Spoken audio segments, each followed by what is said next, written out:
Dans le cadre du prix du roman historique de Levallois, je vais vous présenter Éclipse japonaise, le dernier roman d'Éric Faye.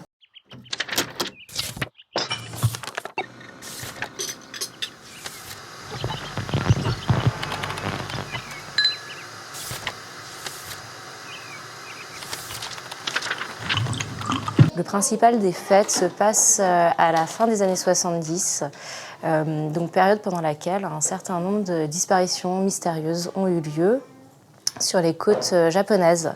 On parle d'une dizaine, voire d'une centaine de disparitions et le roman s'ouvre sur ces disparitions. C'est un roman réussi, intriguant, déroutant mais toujours captivant.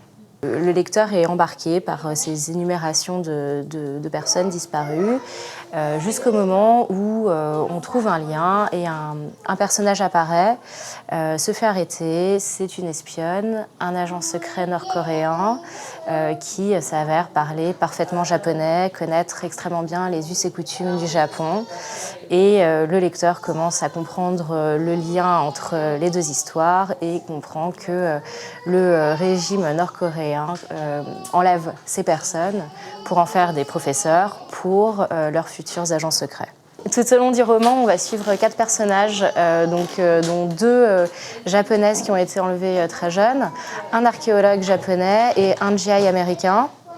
Déserteur de l'armée américaine qui a choisi délibérément de passer du côté de la Corée du Nord.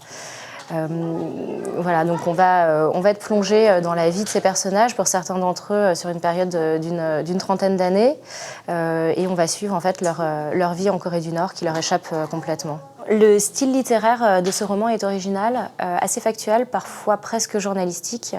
Il y a d'ailleurs un journaliste qui est un des personnages centraux du roman.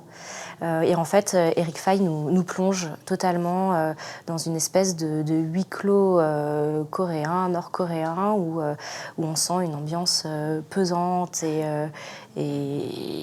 étouffante tout le long de ce roman.